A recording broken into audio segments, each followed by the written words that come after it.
Welcome in on this Monday. Happy New Year. Happy Victory Monday if you're a Titans fan. Back-to-back divisional champs in the AFC South. We're going to be talking about it all day long. We've got a great lineup of guests. We've got some exciting content and conversation for you. You're going to hear from everybody who was involved with that absolutely dominant performance by the Tennessee Titans at Nissan Stadium yesterday. If you want to get involved, 615-737-1045. That's the number. 615-737-1045 is how you jump in with your reaction. What most impressed you about what the Titans were able to do against Miami yesterday? There is still a lot more football left to be played. The regular season under normal circumstances would have ended yesterday, but of course we have the expanded regular season, Week 18. Houston is the last opponent on the schedule, and it comes at a time where the top seed in the AFC South, in the AFC, still very much in play. And the possibility of Derrick Henry helping you in that quest to not just secure your playoff position, because that's just been done, but to further advance your position and make the playoffs come through Nashville on the way to Los Angeles. Massive opportunity that we'll spend some time on today. 615-737-1045. We're here with you until 1 o'clock. Lucas Panzica is making it all happen behind the scenes. I know Titans fans want to pick a fight with Aaron Schatz of Football Outsiders, who said that the Titans are probably going to be the worst number one overall seed in history, according to DVOA. And if you say that you don't give a damn about DVOA, there's a lot of people who are inclined to agree with you at this point. Because everything about the Titans tells you that it's probably, or it should be, a flashier team that sits atop the conference. But no, it's just the one that wins the most games. Turns out that's here in Nashville. But I want to kind of start things off with what most impressed me. Because to win the division back-to-back years hadn't been done since the first 3 years of the franchise's existence, where they won 3 straight AFL Eastern Division titles, 1960 to 1962. Perhaps some of you remember that. I imagine the vast majority of us don't, or maybe the vast majority of us do. I don't know. Lucas and I it predates us by a bit. But with everything that Mike Vrabel has done in 4 years, and that this team has basically just completely turned on its nose as far as the franchise is concerned, as far as what they have built from the ground up. And I heard it in the voice of a lot of the different players that we talked to last night, but none more so than Taylor Lewan, because there are only 2 players on this roster that have now survived, multiple coaching regimes. The roster almost has entirely turned over. It's Brett Kern, who's the longest tenured, and then it's Taylor Lewan, who was drafted here in 2014. Everybody else is gone. And for Lewan, the situation is kind of unique because he wasn't a part of the team. He was technically a part of the team that won the division in 2020, but of course you'll remember that he tore his ACL last season and was not able to contribute in that way.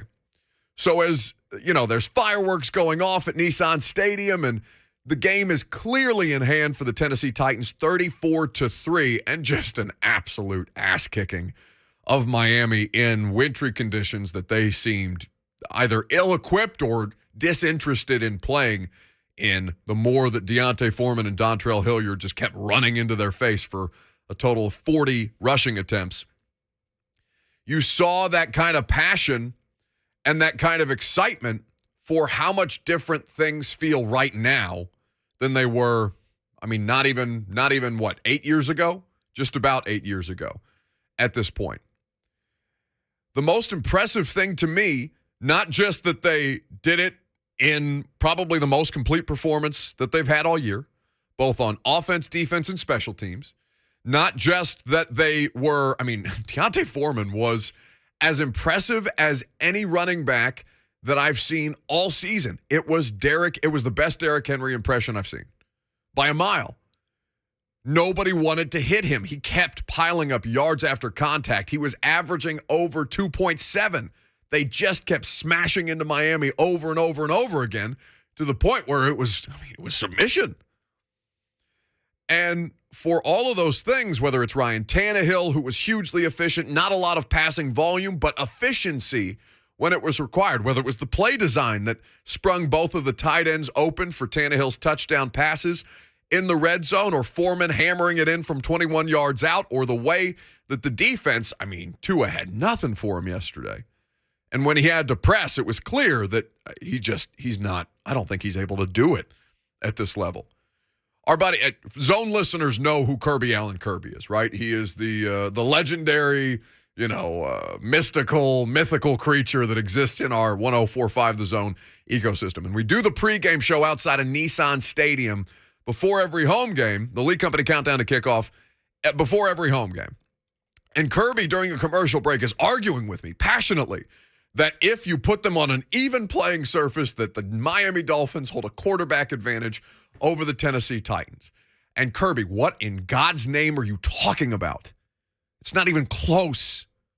Not even remotely close. I was talking to my buddy from ESPN, Marcel. He's their .com reporter for the Dolphins, and they were just sitting around looking at each other, talking about, well, their season's over because as soon as the Chargers win, 3 different AFC teams got eliminated from the postseason. They're sitting there talking about, Tua's probably not the guy, so we're going to spend our offseason writing about Russell Wilson to Miami, or Aaron Rodgers to Miami, or Deshaun Watson to Miami, or something like that, right? It's not going to be about Tua. The Dolphins just got sent into a tailspin, basically, of what their offseason was after coming here to Nashville yesterday as the hottest team in football. 7 straight wins after 7 straight losses. Unprecedented in the history of the sport. And all the Titans did was snuff them out. Snuff them out from the very start. After, a couple of punts going back and forth in the early going in the first quarter, once things got going with the A.J. Brown 25-yard reception to keep that drive alive in the first quarter, everything seemed to just snowball on Miami. And the most impressive part of it, they made it seem so effortless. It hasn't looked effortless almost all year long. But in January, now we're in January 2022, the first Monday of 2022 is a victory Monday if you're a Titans fan. Congratulations to you, and congratulations to your football team, because they are probably the most reliable team in the postseason, not quarterbacked by Aaron Rodgers or Patrick Mahomes right now. And I still don't know how I feel about Patrick Mahomes. I just know that the Chiefs' defense is unreal at this point and rounding into form. But the Titans, they're doing all of this without their best player. He may be back this week. Can you imagine? Stay close to your Twitter Titans transactions, furiously scrolling up for Jim Wyatt or somebody else to say that Derrick Henry has been designated to return from practice as he progresses off of IR, potentially, this week. 615-737-1045. What was the most impressive part of how the Titans won that game yesterday, or what the Titans have done in winning that game yesterday? We'll take your phone calls on this coming up next. You'll hear from Mike Vrabel. You'll hear from Ryan Tannehill. You'll hear from Deontay Foreman. In fact, Lucas, do we have that Taylor Lewan audio for people? I think we should end this segment with Taylor, because I think Taylor speaks for a lot of you guys out there who have watched this football team for some time. This was the Titans starting left tackle in the tunnel with us post-game. This is unbelievable, dude. I'm going to do my best not to get emotional. When we got the field, Titans Amy, she interviewed me, and I couldn't stop crying. Because it's like, being here through those times, it just sucked. It was just awful. You come in, you'd be in silent cadence because the opposing fans would be in the building and you couldn't even hear your snap count in your own home field. It just seemed like no one even cared about Titans football, And I say that, I know there's been season ticket holders since the 90s and all that. Like, I'm not coming at them. It just wasn't as big of a crowd as it is now. And just, like I've said this so many times before, I'm just so proud to be a part of this team. Last year, sitting there at home with torn ACL, watching the boys win the division, Will FaceTime me in the locker room, and I just lost. I lost it. I was just so proud of being a part of this team. I wish I could have helped more last year, and then being on the field today and winning the way we did, I just broke down and started crying. It's just amazing to be a part of something for this long, and it's amazing to help change the culture of a team. And I'm so proud of that. That's Taylor Lewan meeting with us yesterday after the Titans' 34-3 win over Miami. Back-to-back AFC South champs, and with the potential to make the postseason in the AFC come through Music City. We'll take your reaction coming up next. Remember, Aaron Schatz of Football Outsiders. He's going to probably get into some debate with us at 11 o'clock today. And Harry Douglas, former Titans wide receiver, now first take, hot take extraordinaire, who was laughed at on national television this summer when he said that he thinks the Titans are best equipped to reach the Super Bowl. Harry will join us at 12:20 today. I'm Buck Rising. It's 104.5 The Zone.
Mike Keith, man, a little extra flourish there with Titans Radio. Coach Dave McGinnis, Mike Keith on the call. Dontrell's finisher to give the Titans the 34-3 lead over Miami yesterday. Back-to-back AFC South titles for these Tennessee Titans. We're reacting to it all day long here on 104.5 The Zone.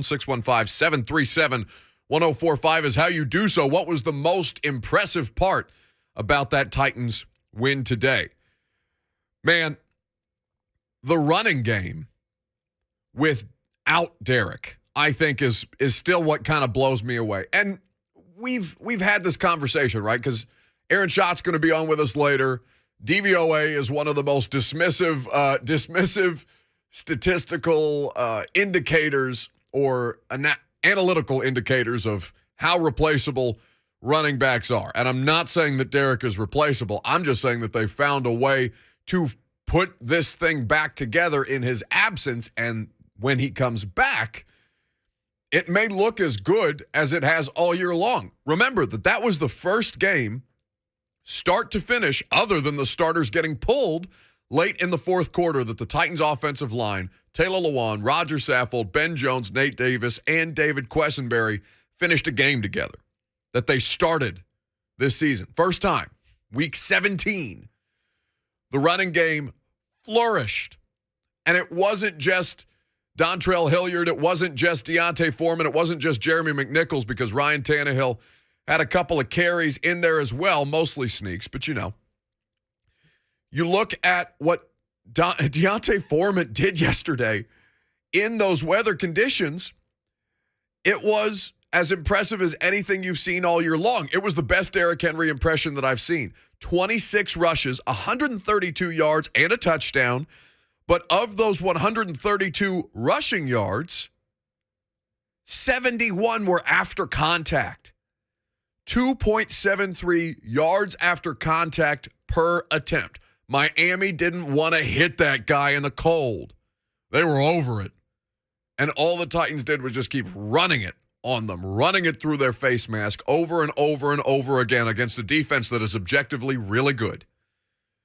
They did not look so good yesterday, and they were just simply worn down. Again, nothing flashy. Ryan Tannehill finished with 120 passing yards. He had 18 total attempts. 2 touchdowns, though. Maximum efficiency. Remember when we talked about the 49ers and how Jimmy Garoppolo is so much better when you keep him around and even under 25 passing attempts? Means the game has fallen completely within your control, completely within your game plan. And the thing about the Titans is the running game, yeah, a lot of it's based off the running game. But the running game is the finisher. The running game is the closer. The running game is how you bludgeon teams at the end of games 34-3. That's exactly what the Titans did yesterday. It was really impressive to watch. Now, you heard from Taylor Lewan earlier, but I thought it was funny to listen to A.J. Brown talk about Ryan Tannehill, because A.J. didn't go crazy, right? Yes, I mean, he got targeted a handful of times, but he only had, the 2 receptions on 5 targets, 41 yards in the long of 25 that kind of jump-started things in the first quarter. The rest of it was to the running backs and the tight ends, and 2 targets for Nick Westbrook-Akina, but no catches. A.J. Brown was the only wide receiver that had a catch yesterday. The rest was Dontrell Hilliard, Anthony Ferkser, Chester Rogers, and Jeff Swaim. And you know what happened? Dontrell Hilliard caught all 3 of his 3 targets. Ferkser caught all 3 of his 3 targets for his first receiving touchdown on the year. Chester Rogers targeted twice, caught both passes. Jeff Swaim, 3 of 3, 9 yards, and a touchdown. Maximum efficiency by that football team yesterday in as complete a performance as we've seen all year long. But listen to A.J. Brown talk about that Dontrell Hilliard touchdown drive, because, we talked about this throughout the course of the week. Ryan Tannehill, revenge game, quote unquote, playing against his former team. This is the opportunity for him to kind of stick it to the Dolphins, and he had done a really good job kind of suppressing that, for a lack of a better term. He hadn't talked about it all week long. And even, apparently, according to A.J. Brown, he hadn't talked about it in the locker room all week long until Do you get the feeling that winning the division title and doing it against his former team was something special that Ryan wanted to make sure he accomplished? Oh, most definitely, most definitely. All week I haven't heard Ryan say anything about the Dolphins until like the last little drive. You know, he wanted to go and put it on me. What'd he say? I can't tell you what he said. A.J. Brown in the tunnel with us last night. 615-737-1045 is the number. We got Howard in White House on this Monday to lead us off on 1045 The Zone. Good morning, Howard. How you doing? I'm doing well. How about yourself? I'm pretty good, pretty good. Yeah, I was at the game yesterday, and it was, like, unbelievable. The crowd was in it and everything. But whenever I'm at the game, I listen to Mike Keith, and he is the most he's wonderful at his job. He's great at what he does, and I think that was the best thing that from yesterday's game. Just listen to him get excited over it. Every time we have a home game, every time we have a away game, he's so excited about his job and what he does, and I think we need to give an award to him or something. Well, listen, Howard, I don't know how many awards there are left to give Mike Keith. Isn't he like a two-time Hall of Fame or like two different Hall of Fames? Tennessee Sports Hall of Fame, Tennessee Radio Hall of Fame. Gosh, I mean, I think he's in just about every one you could put him in. So we just need to basically, Howard, we need to start an award in the name of Mike Keith, like the Mike Keith Broadcasting Achievement Award or something like that, because Mike's already got all the awards. If there's another Hall of Fame, just put him in it. 615-737-1045 is how you jump in on the conversation. There's a lot of people that listen to the games in real time when they're at the stadium, and I always found that I never understood that until I met Mike Keith and Coach Mack and listened to how they do their jobs. This is the way that you kind of learn about other teams' radio broadcast just by working in the industry and stuff like that. And the Around the NFL podcast that the NFL Network does, they use in their recap show every Sunday highlights from every winning team's play-by-play booth. And none of them really, stand out. Nothing. I don't want to sound super disrespectful, but there is something special about Mike Keith and Coach David McGinnis doing these games. And it really adds to the effect of what it is that you're watching, whether you're at the stadium and you got your Titans radio on your portable radio with your earpiece in watching the game. I know a lot of people were doing that yesterday. And by the way, I was at the game, obviously. I get there at 8:57 because I have a 9 a.m. pregame show that I do, and then I go in. And so we're usually out on the field about 11 o'clock, an hour before kickoff, waiting for the players to come out for warm-ups, on and on and on it goes. And we were in the stadium. It was myself, Teron Davenport, and Jim Wyatt. We're all standing there because, we're doing our pregame thing. And I think I can't remember if it was Teron or Jimmy first that said, this is flat, man. There's not a lot of energy in here at all. This is an hour before kick, right? There's plenty of people who get in there right when the games start because they want the players to sign autographs for them as they're doing their pregame warm-ups and so on. But it did feel like before kickoff, I'm like, this is a big game. This is the team with the longest active winning streak in the NFL coming in to play a team that can not just clinch a postseason spot today, but can win their division. And if things fall into place, as they did basically all across the AFC yesterday, can reclaim the top spot in the conference. Where's the juice? And then that place was rocking by kickoff, man. I was so impressed with the way that people showed up in that weather. It was, bless you guys, if you went out to that game and sat through it to watch your team win a football game. They certainly rewarded you, but those conditions were certainly not ideal, and it was a hell of a lot colder by the time everybody left the stadium than it was when everybody arrived at the stadium. It was a really, really impressive thing all around, and done in a big spot. Now, for Mike Vrabel, because basically, Mike needs to be the coach of the year, right? Who is disputing this? Who is disputing that Mike Vrabel needs to be the coach of the year? I would be interested to have a conversation with Aaron Schatz about this. I would be interested to have a conversation with Harry Douglas about this later on in the show. Because the betting favorite in Vegas right now is Zach Taylor. I just looked at my DraftKings Sportsbook app. These odds updated as of this morning. Zach Taylor, Matt LaFleur, and then Mike Vrabel. So things have shifted even since yesterday because Bill Belichick and Frank Reich both, as of yesterday, had better odds to win Coach of the Year over Mike. But I'm looking at this, and I see, Field Yates just tweeted out, for example, the Packers are now 39-9 with Matt LaFleur as their head coach. And, of course, Matt LaFleur comes from the Mike Vrabel coaching tree. Let us not forget. Packers are now 39-9 with LaFleur as their head coach, as LaFleur has more wins than any head coach in his first 3 seasons in NFL history. And Field goes on to add, and for the, quote, but he has Aaron Rodgers crowd, the Packers were 24-23-1 in Rodgers' last 48 starts prior to LaFleur's arrival. So there's no question that this version of Aaron Rodgers and the Packers is better under LaFleur than it is under Mike McCarthy. No question. I'm not fighting back on that notion. He knows when to call timeouts. God. So bad. Like, Mike, can you imagine if you're Jerry Jones and Kellen Moore comes up to you and says, I want to be the head coach of the Dallas Cowboys. Otherwise, I'm going to leave and go be a head coach elsewhere. And you're looking at Mike McCarthy, who doesn't understand clock management at all after over a decade in the NFL as a head coach. Just a conversation for another day. So, to rehash, Packers 24-23-1 in the last 48 starts with Aaron Rodgers prior to Matt LaFleur getting there. Now 39-9. Very, very good. No question about it. Aaron Rodgers, MVP candidate. Lucas, let's play some trivia, shall we? And I hope that you haven't looked at Twitter since I've seen this statistic. Courtesy of Jimmy Morris from Music City Miracles. The Titans' record in 3 seasons before Vrabel took over was? The 3 seasons before Vrabel. So 48-game sample size. 48 games. I'm going to say in the neighborhood of 20-28. That's good math by you. Yeah, I was worried about. Could you hear me working that out? I was really worried.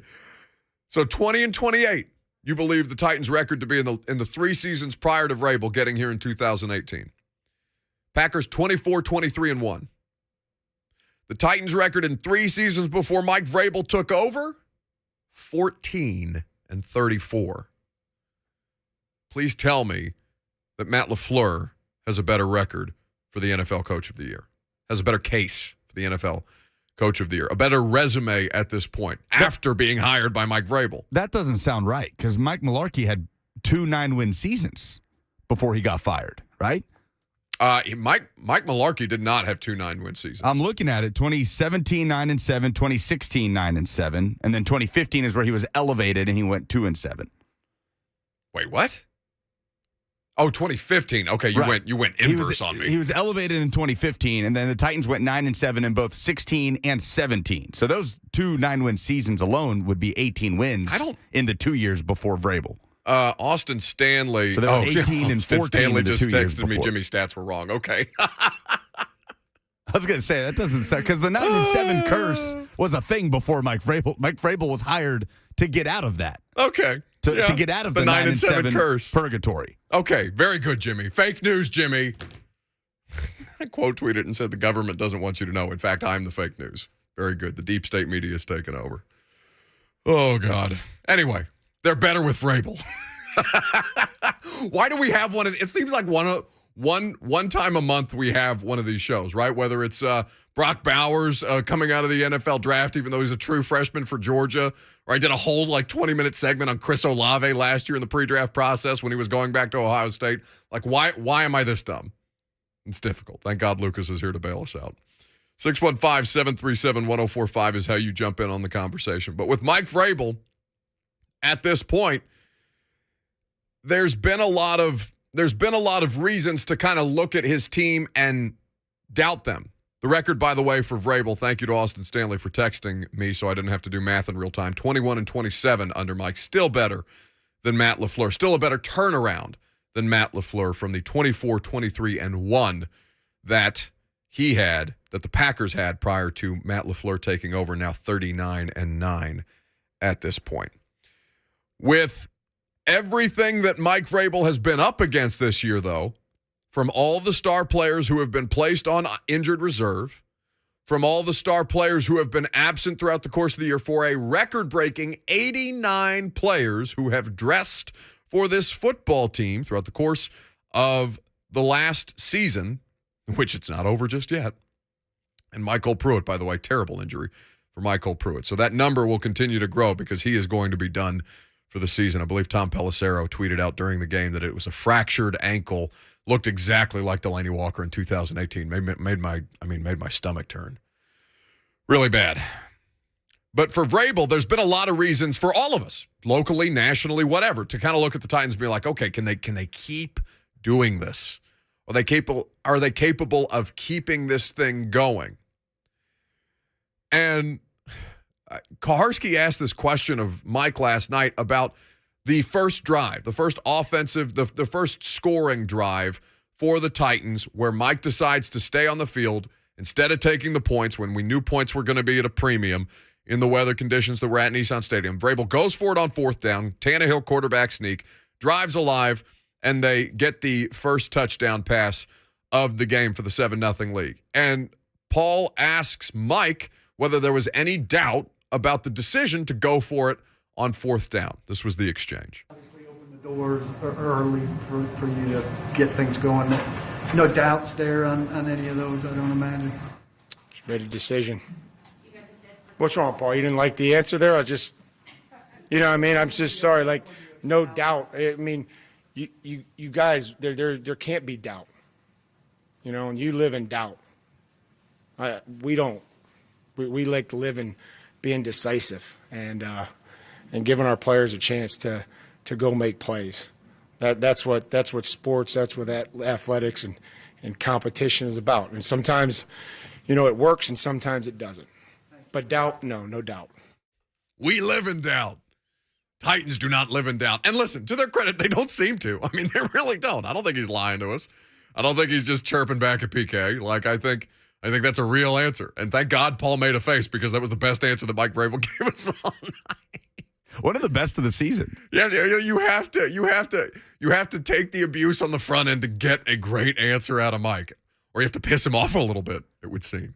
It's an effective strategy. Not always, but sometimes. When we come back, we're going to continue to take your reaction to the Titans' victory over the Miami Dolphins yesterday. Back-to-back AFC South divisional winners and a situation where it seems they're just getting better. You're going to hear from D'Onta Foreman coming up next as well on just the kind of work that he's been able to do in filling Derrick Henry's shoes and his approach to that. Given that Derrick Henry may be available this week, we will see. D'Onta Foreman, I'll tell you why he deserves a roster spot beyond Derrick Henry's return. That's coming up next. I'm Buck Rising. It's 104.5 The Zone.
Welcome back on this Monday. Buck Rising here with you until 1 o'clock. Aaron Schatz, Football Outsiders. Titans Twitter wanted to give him the smoke yesterday because he came out and said the Titans are probably going to be the worst overall 1 seed in the history of the advanced metric DVOA. And we'll give you a full diagnosis of what DVOA is later in the show if you're unfamiliar. But I want to talk about D'Onta Foreman. In fact, I think we've got a little opener on that note. Titans going to run Foreman to the right. Foreman to the 15. Foreman to the 10. Foreman to the 5. Yes! Foreman to the end zone. Touchdown! Titans! D'Onta Foreman takes it 21 for 6. Mike Keith and Coach Mack on the call yesterday. D'Onta Foreman had, a career high rushing yards. He was great.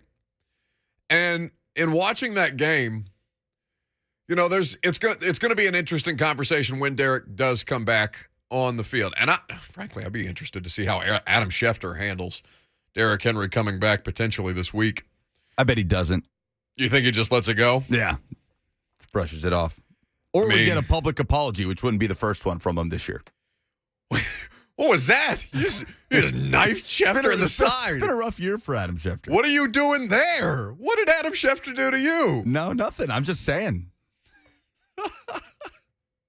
Want some accountability. Yeah, okay. I don't know what they're going to do with the running back room when Derek comes back. Okay, all I know that if Derek comes back, that Derrick Henry is the featured running back in the offense again, obviously. But in years beyond this, not just this season, because Foreman's going to stick around on the roster. And what they do with Hilliard and McNichols, I would imagine it would be Hilliard as the odd man out. He's been good too. I think he deserves a job somewhere else next year. He's found a really good system fit for his skill set and certainly cut down on the turnovers since he first arrived. But with Foreman, D'Onta Foreman was asked yesterday about how he's tried to fill Derrick Henry's shoes and what this opportunity has been like for him, because my guy was sitting on a couch before the Titans gave him a call, and now he looks like Derrick Henry Jr.? I don't know. I'm really at a loss of words right now. I'm just so thankful and blessed to be in this position. God is so good. Just being at home, it just used to, I guess I would be at home and I would just think to myself, like, man, I just want an opportunity. Somebody give me an opportunity and trust in me and just give me the opportunity. I just felt like I could go out there and just play my game and play well. And, like I said before, unfortunately, certain situations happened that led me here, but I'm very thankful to be here. And every time I step on that field, I just want to go out there and just give it my all and just show that, I deserve to be here. I deserve to be in the league somewhere, you know what I mean? And just do what I can do, you know what I mean? So that's D'Onta Foreman yesterday. And now he went on to be asked about, how have you tried to fill Derrick Henry's shoes? And he just basically said, I haven't. Like, I've just tried to play my game. It can be easy to fall into that mindset.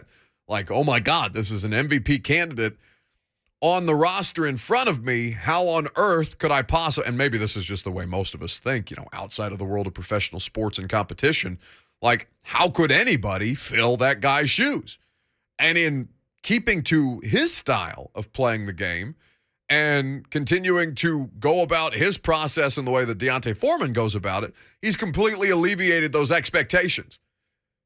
And they've done well to find ways to put him in positions to succeed. D'Onta Foreman, honestly, I think at some point, and I don't know if it's this coming off season, maybe they want to see a little of Darrington Evans at some point. Frankly, I don't think that he's worth keeping on the roster, and internally, I don't necessarily think that they're crazy about him for I just don't necessarily know if they're crazy about the attitude. And that's something that can be completely corrected. But with D'Onta Foreman, you can tell how much Vrabel values the guys who have been through the experience of being unemployed in the NFL. D'Onta Foreman, Buster Screen, Dontrell Hilliard. I mean, there's been a million of those dudes on the Titans roster this year. And the hunger that it brings to you when you have been without a job in the NFL and then you get an opportunity and you don't want to let it go.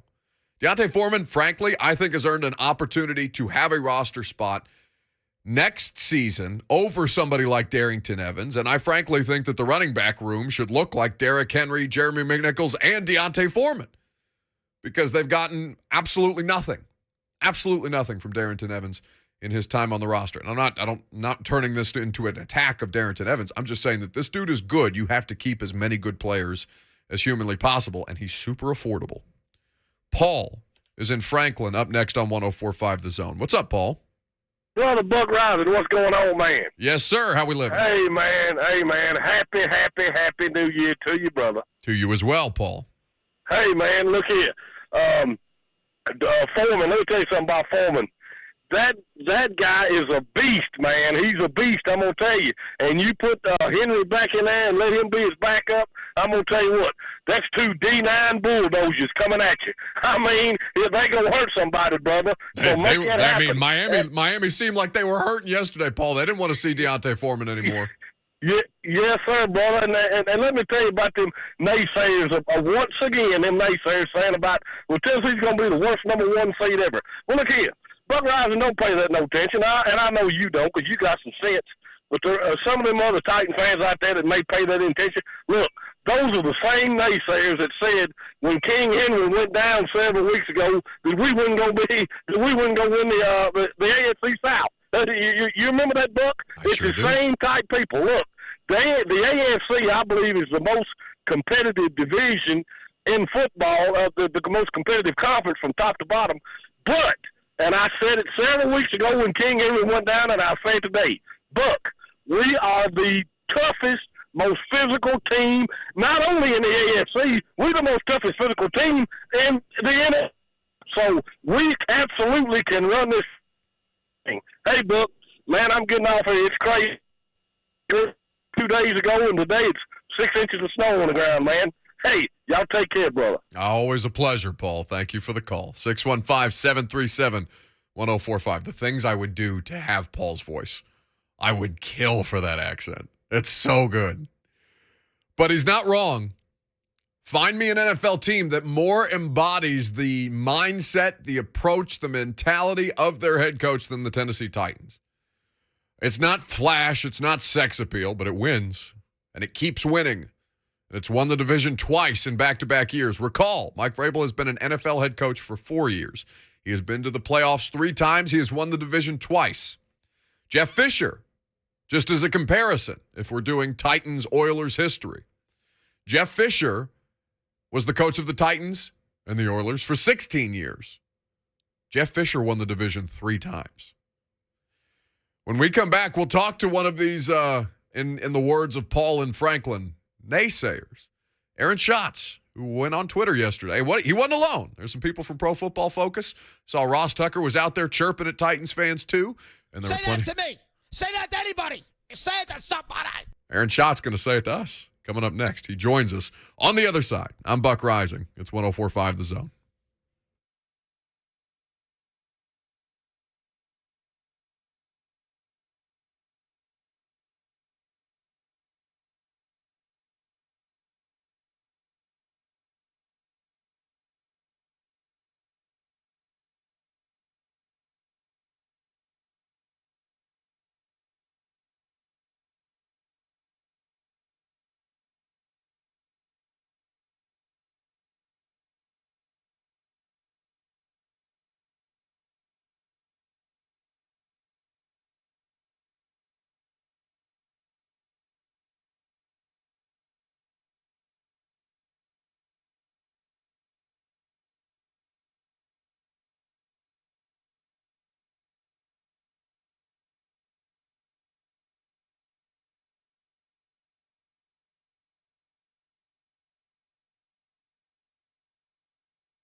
It is 10:59. Good morning. I'm Lucas Panzica. That's right. The Titans are back-to-back AFC South champs after clamping down on the Miami Dolphins to win 34-3 Sunday in Nissan Stadium. Deontay Foreman, 132 yards and a touchdown on 26 carries. It ends a 7-game win streak for Miami, puts them out of playoff contention, and improves the Titans to 11-5.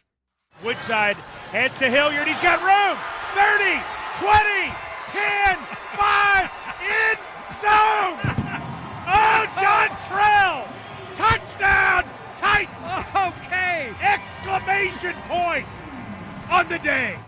Titans got some help around the league as well. Ended up not needing the Raiders win in Indianapolis to win the division, but a Bengals 34-31 win over the Chiefs in the final seconds moves the Titans into the 1 seed in the AFC, where they now control their destiny to clinch a first-round bye in the postseason. Only needing a win in Houston on Sunday. Head coach Mike Vrabel will speak to the media today at noon here at Live on the Buck Rising Show. For all your foundation repair and waterproofing needs, visit USSTN.com. Breaking news at once on your home for the Titans and Vols. This is 104.5 The Zone.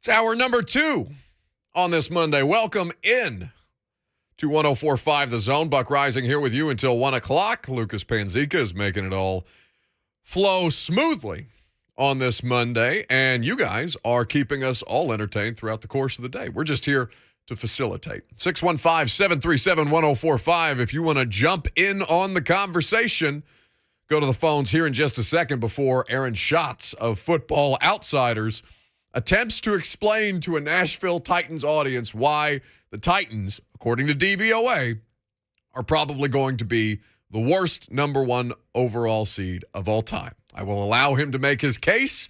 We will react to it and try and do it respectfully. Although many of you in the comments on YouTube and basically people texting me calling for blood. They want us to publicly assassinate Aaron Schatz on local radio. And I understand, because what he did yesterday was wrong. He should not have done that. Because he went back and tweeted out, Titans fans who are angry that I said the Titans will probably be the worst number 1 seed have to do the research and tell me which number 1 seed is the worst one ever. I mean, we're talking 1 seeds here. They're pretty much all good. But you have to, Aaron knows when he tweets that out that he is going to start a riot in Nashville. And we'll get to him here in just a second. Let's go to Ryan in Lebanon first on 104.5 The Zone. Good morning, Ryan. How are you? Good morning. How you doing? I'm well. Good. Hey, first of all, you guys have to show me some pity. I'm a lifelong former season ticket holder of the Vikings. I bleed purple. And tough scene last night. Yeah, it's the story of my life. So the Vikings, I tell you. But I have no choice. That's where I was born and whatever. But I'm down here in Nashville now, and I've been watching the Titans and kind of building on what you're going into next with this worst possible number 1 seed. I think you could say it might not be the prettiest number 1 seed, but the thing the Titans have going for them is they do have talent, obviously, and they're getting Henry back.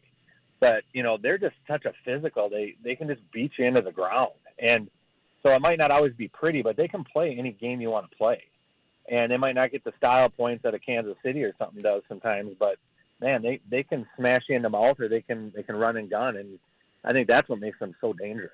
Thanks very much for the call, Ryan. Well, why don't we ask our next guest, who's been kind enough to give us some time on this Monday? It's Aaron Schatz of Football Outsiders at FO_A Shots on Twitter, and he was firing some shots off. It felt like on Titans Twitter last night. How have you enjoyed yourself on the internet lately? How are you? I'm good. Many mean things have been said to me. I don't know if you know this, but the people of Nashville are not nice. We have Diana Rossini on. She's going to be on later this week, and we've talked about this before with Diana. There are not many of them, Aaron, but they know how to hit hard, digitally anyway. A lot of keyboard warriors as Titans fans. You stirred them up. You stirred them up well. it's not that hard. It really isn't. Yeah, it's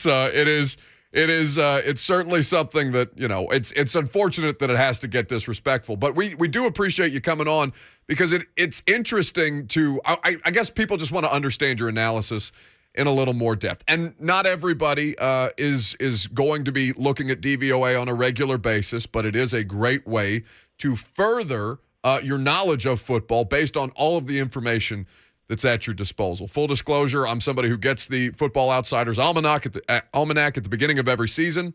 Really, really value the work that you guys do. But when you tweeted out the Titans are going to be the number 1 seed, probably will be the worst number 1 seed ever by DVOA, can you kind of flesh that out for people a little bit? Sure. So what DVOA does is that it takes every play in the season and it gives it a success rating based on the down and distance. And then it compares that to a league average, which is adjusted for situation and opponent. What it is not adjusted for is injuries. So at no point did I say, and by the way, the Titans haven't had any injuries this year, and they've been perfectly healthy all year, and that's awesome. What I said was, look, by this rating of how they have actually played with the players they had on the field, the Titans are going to be the worst number 1 seed of all time. And that's the fact is that's how they've played on the field. Now, in some of those games, were they missing important players? Sure. I happen to think that the importance of Derrick Henry is a little overrated by Titans fans, but the importance of A.J. Brown is probably a little underrated by Titans fans. And he was missing from some of their big losses this year. Yes. Not to mention the defensive players that they've been missing, and times they've missed offensive linemen, and so on and so forth. So, they're going to be healthier in the playoffs. This goes for the Green Bay Packers as well, who are sort of in a similar situation. They'll be better in the playoffs than they were during their down parts of the regular season. But if you look at the regular season and how well they've played in the regular season, they will, depending on how badly they beat Houston in Week 17, and I have a feeling that they'll win nice and handily, they may be the first team to ever win a number 1 seed with a below-average rating. Although, like I said, if they beat Houston by enough, that won't be the case. Right now, the lowest number 1 seed ever is Buffalo, and they had a rating of 7.8%. Buffalo, 1993 Buffalo Bills. And that team did go to the Super Bowl. Look, there is an advantage to having the bye week, right? I could tell you what the ratings of teams are, but there's a huge advantage to having the bye week. The worst number 1 seeds ever, the 93 Bills went to the Super Bowl, lost it. The 2000 Giants went to the Super Bowl and lost it. So I'm not saying the Titans are not going to the Super Bowl, but the fact is when you look at how they played in the regular season with the players who were available to them at the time, they are the worst number 1 seed ever. And I feel like there's such a lack of discerning from how people took your statement yesterday without fully understanding what the metrics account for. Because the injuries, of course, are the things that we have the live stream chat going right now, and many people had asked you initially before you said that. Does DVOA account for the amount of injuries? Obviously, they are historically injured here in Tennessee, and the product has not always been great. In their easiest stretch of the season, they went 1-3. And kind of to go back to your point a little bit about overvaluing Derrick Henry here in Nashville, I think that's been made a lot more apparent this season, Aaron, because it's the first time that he's not been available. And Deontay Foreman, Dontrell Hilliard, and the offensive line, when they have had their parts, they have done well to kind of pick up the slack, if not be that kind of special that Derrick actually is. Yeah, and the splits, if you look at with Henry, without Henry splits, the offense is not as good without him. But then you remember that some of those games without him, they've also been without Brown and without Jones or without Taylor Lewan. Those are really important players also. So, I think based on research that has always been done about the values of running back, I think A.J. Brown means more to this offense than Derrick Henry does. No, I don't think there's any disputing that. They had so much harder of a time replacing A.J. than they have replacing Derrick. Yeah, I memean they've gotten much better performances out of Hilliard and Foreman than they have out of like Nick Westbrook-Akina. Yeah, the Nick Westbrook-Akina revelation. It's a great victory for my Hoosiers, but that's about it. Aaron Schatz of Football Outsiders is here with us on 104.5 The Zone. So, and I know a lot of people have been resending you your own tweets since yesterday, Aaron, particularly about the defense, the lack of defensive improvement that you guys projected from how historically awful they were in 2020 to the group that we kind of see now. I've had several people send me this tweet from September. Titans fans upset that you don't consider the Titans defense likely to improve because of net talent added this offseason. The ins and outs by AVOR out. Butler, Crawford, Jones, and Vaccaro in. Dupree, Autry, and Jenkins. -1 AVOR based on the way that you have assessed the numbers. The Pats defense is what was cited in this tweet as well at being plus 23 based on AVOR. Is that an assessment that you feel has held true basically throughout the course of this season? I mean, their defense has improved, but what I was saying in that tweet was that their defense was not going to improve specifically because of the players that were in and out, right? Because what happened was that I posted, the Patriots are setting a record for how much talent they've added this offseason when you include guys coming off COVID opt-outs. And people were like, well, what about the Titans? And I said, to be honest, the Titans haven't really added that much talent compared to what they lost. Like they lost some talent and they added some talent. And that's not, if they improve on defense, it won't be because of the talent that they've in and out. I mean, I think the main reason they've improved on defense is because defense is just less consistent than offense, and there's more regression towards the mean, and teams just improve. I mean, the best player on defense is a guy who was already there last year, which is Jeffrey Simmons. So, and then Byard also, who was also there last year. So I think what people are missing about that tweet is that it was part of a specific discussion about, like, don't you think that the Titans added a bunch of talent this year? And what I said was, no, I don't think they've really added a bunch of talent because they lost talent also. That's probably just based off of what I watch. And again, my worldview is obviously super Nashville centric, and I cover every one of their games throughout the course of the last couple of seasons, and seeing just how big a difference guys like Danico Autry has made to maximize the ability of Jeffrey Simmons. I guess that's the place that I'd kind of push back the most, Aaron, is I don't know how it couldn't indicate that they are substantially better as a pass rush, the most important thing on defense, a four-man pass rush, without the addition of Danico Autry and when he's been available, Bud Dupree. I mean, those guys have definitely been valuable. But, I mean, as far as what should our expectations have been before the season, I don't think our expectations before the season should have been, oh, my God, the Titans defense is going to improve significantly because of all this talent they've brought in. Whereas with the Patriots and the Denver Broncos, there was this feeling like the amount of talent they had brought in compared to what they had lost was just a huge amount. So, I mean, the tweet is about what your expectations should be before the season. Sure. There are obviously always teams that defy expectations. But the funny thing is, I picked the Titans to win the division. So this idea that I've somehow anti-Titans seems a little odd to me. Like I said before the season, they were likely to win the division, and they won the division. So there you go. Aaron Schatz is here with us on 104.5 The Zone. At FO_A Schatz is where you can follow him. FootballOutsiders.com is the website. Who has overachieved the most this season relative to expectations when you guys put the almanac together? As far as teams-wise, I would say the Cincinnati Bengals definitely have been the biggest overachiever in the NFL. Burrow really, coming into his own.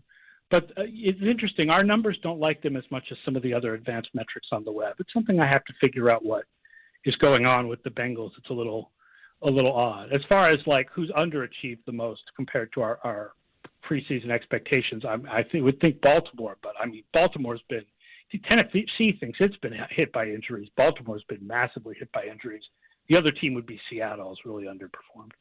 With to kind of go back to the higher DVOA teams this season, Aaron, with Kansas City and and Buffalo. I guess to kind of put this in context that Titans fans who aren't as familiar with the numbers would understand, how do you kind of explain the Titans' ability to compete with those teams and beat those teams, losing to better teams like New England based on DVOA as well? But how do you kind of balance that or give that to Titans fans in a way that they can digest?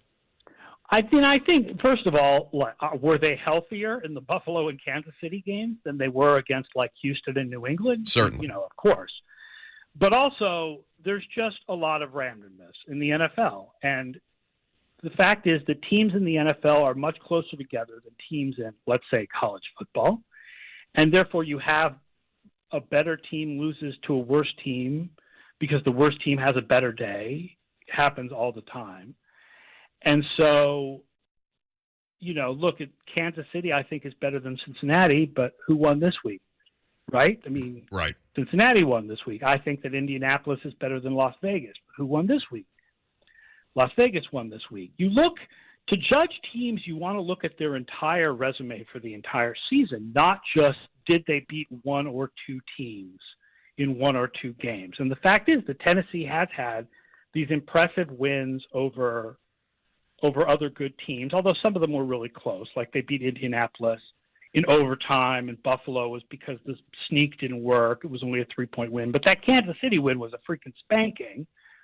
So, hang your hat on that. Feel good about if you have to face Kansas City again. But if you look at the whole resume of how teams have played over the course of the year, Kansas City looks more impressive. And I'll tell you that if Tennessee plays Kansas City, which probably would be the AFC Championship game, even with Tennessee getting the home field advantage, Vegas, which knows what they're doing about this stuff, will favor Kansas City. Sure.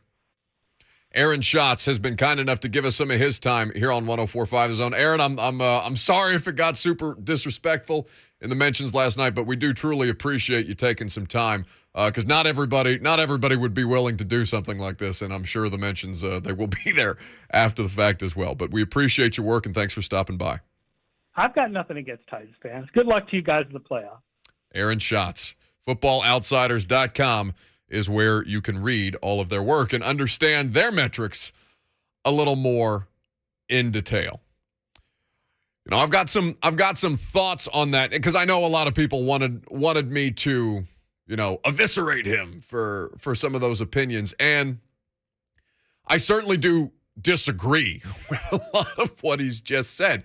I do also accept the answer of the NFL being super random and affecting a lot of these results in ways that we simply can't quantify. The problem is, well, you know what? I'll tell you what the problem is coming up next. The problem with the analysis that Aaron Schatz has just given us. On the other side, your phone calls in reaction to that as well. 615-737-1045 is the number. I'm Buck Rising. It's 104.5 The Zone.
Hey. Hey. Pass interference. Defense number 40. The ball will be placed at slot of the foul. Automatic first down. I like the enthusiasm. It's like we're at a concert. Yeah, Sean didn't know quite if that contraption that he was talking into was working. He's still trying to figure out the technology. Coach Mack and Mike Keith. Coach Mack's disdain for referees during a game is delightful to me. It's so good. Was out in full force yesterday. Come on. The block in the back on the Foreman touchdown would have been touchdown. Yeah, but I think he might have had a more incensed reaction to the pass or the intentional grounding no call. Oh, that was horrendous. Yeah. There was a lot of, and I'm not having a conversation about the refs every week. I don't want to do it. And in fact, if you want to jump in on the conversation, 615-737-1045 is how you do so. I'm not going to make every Monday football reaction show all about the officiating, because the officiating, again, was really poor. Let's stay focused. Let's stay on track. And I'm going to tell you the biggest issue that I had with Aaron Schatz' analysis that he just gave us here on 104.5 The Zone. Because I do think that what Schatz has done in inventing these, and listen, he is the creator of it, right? So the numbers are coming from him directly. He has created these advanced metrics to be able to diagnose and more successfully predict their predictive analytics what a football team is going to be able to do. And what I would say to you is, if you want to hold anything over Aaron Schatz right now, the Titans have most exceeded the predictive analytics, other than the Bengals, of any other football team this year. No? There's a lot. I think that is an accomplishment to overachieve based on what the analysis at the beginning of the season. What Schatz is trying to do, it's just a smarter way to predict football, right? Instead of, hey, Buck, tell me what your record for the Titans is going to be in 2021. And I tell you, 11-6. Titans win the division. Titans go to the Super Bowl. That's the way that sports radio and sports media has done it for a million years. That's not the smartest way to do it. Now, I say all of that on the front end because I believe his defense of those in retrospect is deeply flawed. One, you cannot tell us on the front end that the metrics don't account for injury. You can't have that as a part of the conversation. And, out of respect, I don't want to be like, well, then your opinion is completely negated as soon as you tell me that the metrics don't account for the injuries. But, kind of, right? And then to go further and to kind of double down and say, well, I don't think that the expectation should have been for the Titans defense to drastically improve based on the talent added versus the talent lost in the offseason. When they had, there was no reason to expect anything but the defense had to be, even if they were top 25, that's drastically better. They were historically bad in 2020, both in rushing the passer and in allowing teams to convert on third down. Of course, the expectation should be for them to drastically improve. They can't get worse. Literally. 32 out of 32. So, and not in total defense, but you understand what I'm saying. As far as the third down conversions, you understand how bad the Titans defense was. You watched it give up third down after third down in maddening fashion last season, right? Matt Stafford sitting in the pocket for 9 seconds before he's able to get a pass off. So what Schatz is saying there, I think there's a lot of different stuff. I value the information on the front end. I think that the Football Outsiders Almanac, I think it's one of the most valuable preseason resources that there is. But in season, how much validity do you lose when you get out there citing the metrics and say the Titans are going to be the worst 1 seed of all time? Now, he put that out there as a general statement, and they may end up being based on how the measurements are done throughout the course of the season. But again, you cannot tell me that they don't account for injury. And then, feel confident enough in saying, the Titans as this year's 1 seed, they're going to be the worst of all time. Because, of course, you know what that's going to do.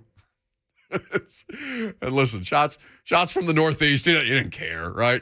He didn't care. He'd been doing Boston sports radio for years and years and years. You could tell he doesn't care when he come on here and says, man, this starts the interview with, not a lot of nice people in Nashville. Well, buddy, you kind of started it.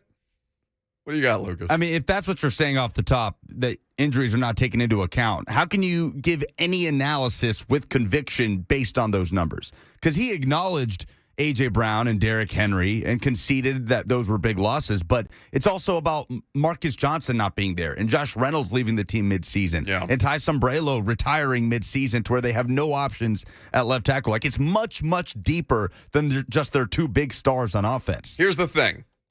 Schatz is treating the numbers like they should still be this kind of relevant. And at the start of the season, no disputing, right? Give me a smarter way to predict what a football team is going to look like. I welcome it. I appreciate more knowledge about what it is that I'm watching because there's a lot of complications with football. But also, you can't come on here and tell me after the fact, well, yeah, there's a lot of randomness that happens. Well, buddy, come on. What are we talking about? Like, of course we all know this, but this I guess it's just the approach that was taken on social media and how it was kind of given to you as gospel.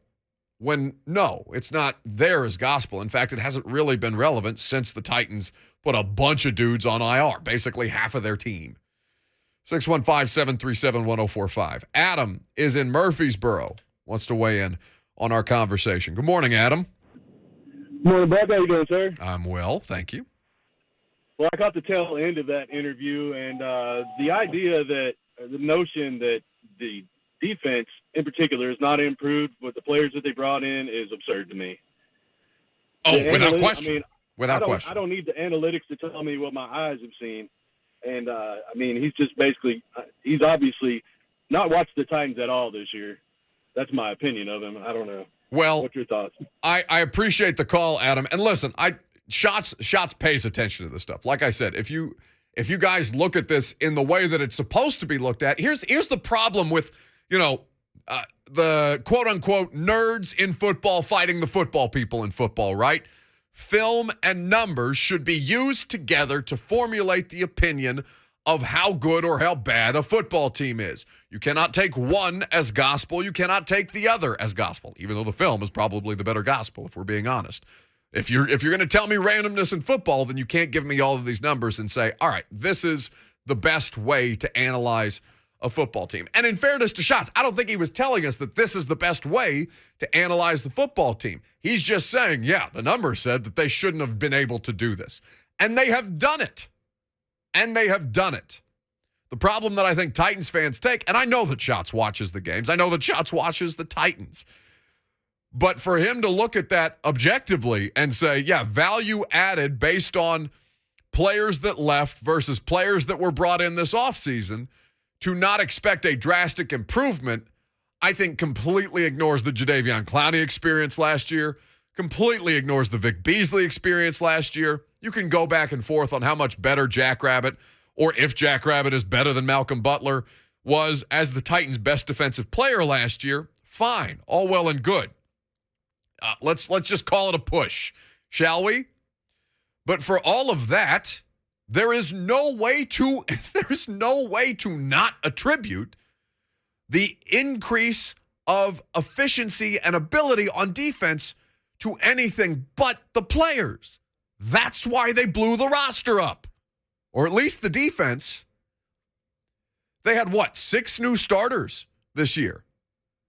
Between Bud Dupree and Danico Autry and Jackrabbit Jenkins, Fulton on the outside. Zach Cunningham. Amani Hooker for Kenny Vaccaro. Like, there are player after player where there has been a net gain across the board. Now, maybe you don't consider it a net gain because Amani Hooker was already on the roster. And Christian Fulton was already on the roster. He was just playing in the slot last year as opposed to being an outside corner. Like, all of these things, maybe you can go back and forth on. But I think it was just the approach that it felt like the Titans fans were being attacked by, in a similar fashion to Logan Ryan. Except instead of talking about how bad the fans are, in the case of Logan Ryan, Schatz was saying, yeah, your football team, even though they've won the division, done something they haven't done since the franchise's inception, and have done all of this in 4 years, basically, under Mike Vrabel. Well, yeah, that's not good enough. The argument was that the Titans' defense best players were there last year too, right? The two best players were on the football team last year. But yes. Jeffrey Simmons is one of the Titans' best players because he has Danico Autry next to him, who has 9 sacks on the year. Yeah. Kevin Byard's one of the Titans' best players because he doesn't have to lead them in tackles anymore. There's a competent pass rush in place. These things are all related, right? It's all tied together. It's not that black and white, and I think that's the problem. I'm glad that we had him on to explain, because it's easier to have a conversation instead of shouting back and forth on Twitter, right? I would prefer to have a dialogue that way, but, I don't feel better about his analysis now that I've heard him talk about it, right? Feel worse about it because he confirmed that injuries have nothing to do with it. Okay, well, then your argument's gone. It's out the window. Well, then don't give me that and then backpedal a little bit and say, well, yeah, they're still the 1 seed. How many awful 1 seeds are there? It was implied. 615-737-1045. We got Bubba in Dixon up next on 1045 The Zone. Hello, Bubba. Hey, Buck. I had to pull over for this one, man. You know what? Good on you, Bubba, for being safe. Well, yeah. It's that just sums up what this anybody can do. I can slap on something. I can invent something, call myself an analyst. What happens to the good old eye test? And then add in those factors, like you said, you have to count into consideration all the turnover, how many players Vrabel has had to substitute in, all the tricks that we've gone through, but he doesn't. That's why every analyst looks at everything on paper, and it makes zero sense because the old school way of eye test, you have to factor that in there. This is why people like that. That's why Vrabel is not the number one as far as coach of the year, which he should be by far. But again, these are the types of people. This is why God gave people 2 eyes, 2 ears, and 1 mouth. That's to see more, hear more, and to talk less. And some of those people need to start listening and start doing that. Thank you, Bubba. Enjoy your safe drive. 615-737-1045. I wish you would have given him the bell anyway, Lucas, just because he hit us with what happened to the good old eye test. And I'm not, like I said, I'm not outright dismissing the numbers. I use the numbers. I love the numbers to help me understand better what I'm seeing as far as the eye test is concerned, right? The numbers should feed the eye test, not the eye test, not the numbers detracting from the eye test. Help me understand in greater detail what I'm watching. Do that, and I feel like I've gotten something out of it. I didn't feel the need to roast Aaron. And maybe with the way that he was kind of, saying, well, there's randomness in football and these are preseason projections and on and on and on. Maybe the way that he had kind of set that up, maybe I wasn't going to be able to outright roast him. But I thought the line of questioning, it poked enough holes in it for anybody who was listening. Rob in Nashville is next on 1045 The Zone. Hello, Rob. Hello. I'm going to just say this. I agree with that analyst guy that called in this morning. Just a few minutes ago. I'm sorry. He basically wasn't really putting down the Titans, but for what the players they've been having out there, all he said was, that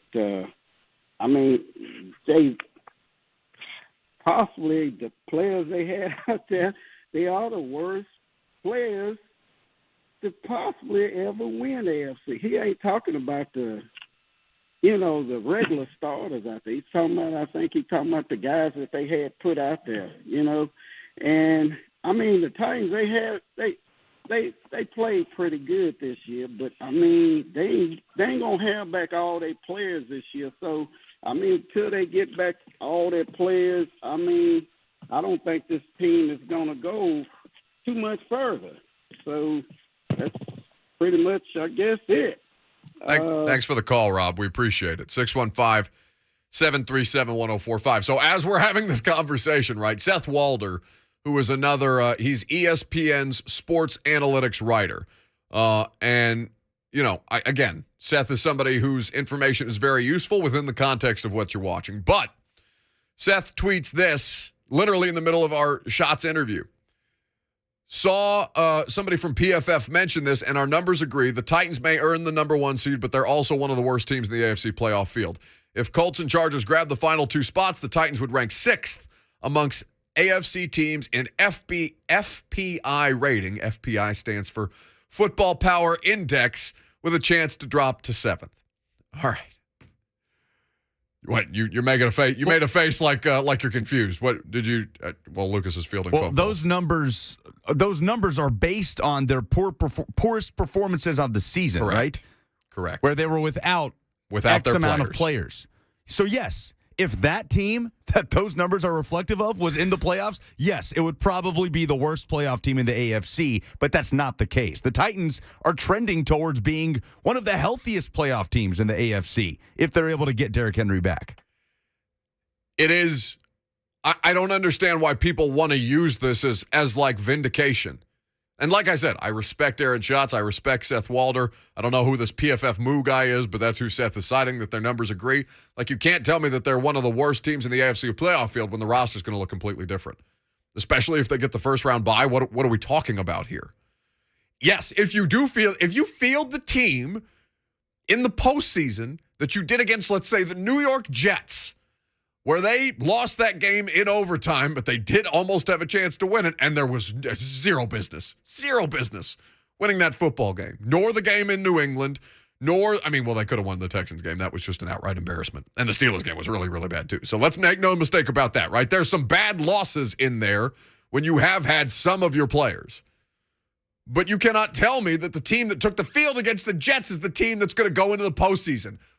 Look at the roster. I tweet out the transactions every day. We all do. There's I don't know how many Titans reporters are that are on the transaction email. There's probably 15 of us, right? 15 people who will update you on the state of the roster every day. Just go look at it. Instead of giving me Football Power Index and DV, I sound like my parents. I sound like get off my lawn, give me the eye test football. I sound like Bubba. And I think I agree with Bubba more than I do the numbers people. Because he's right. Damn it. All right, let's squeeze this one in before we go to break. Lebowski, up next on 104.5 The Zone. What'd you think? I have multiple problems with this, and it's not just because I want to go after the nerd crowd, right? I record a podcast. I want to be able to talk each week with some intelligence about football other than just using hypotheticals. And that's what I do like about things like DVOA and analytics, but this is my problem with it. And I'll use NASA as an example. NASA just launched a massive telescope to go park on the other side of the moon to take a look at the universe to see if that's observations match up with their theoretical simulations. They're supposed to work in tandem, work in pair, so that they can adjust their science based on the measurements that this telescope gives them.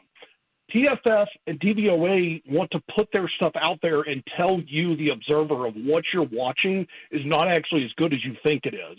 And they come off with it with a level of arrogance that I don't understand what the point behind that is. Let me use an example.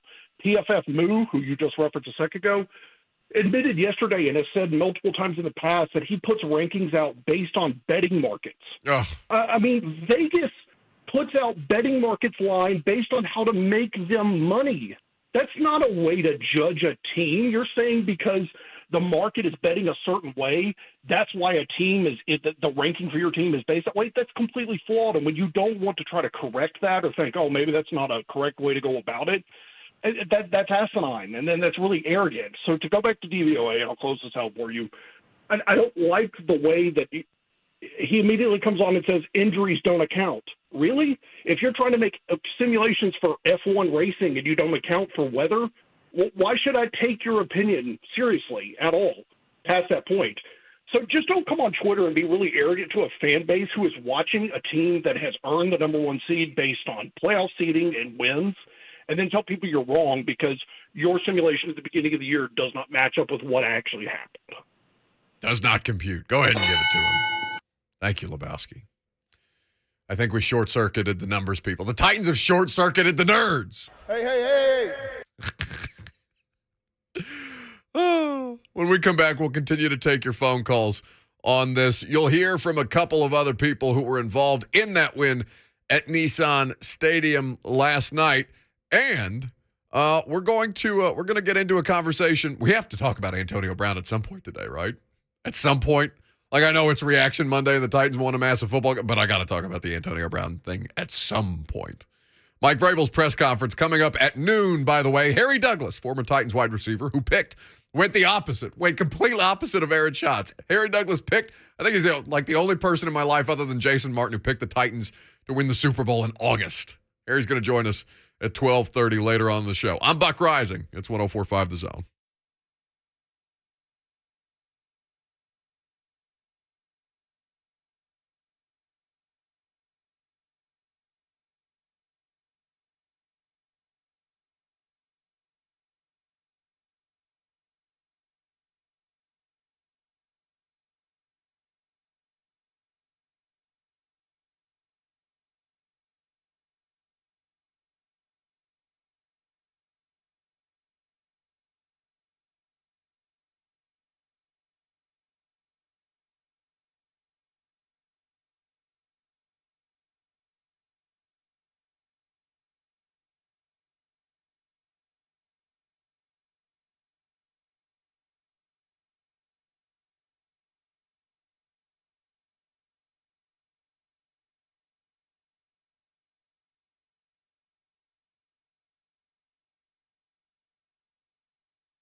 Well, here's my understanding, Kay, of how this entire situation broke down. Midway through the game yesterday, Bruce Arians and the offensive staff told Antonio Brown to go into the game. They believed that he was healthy.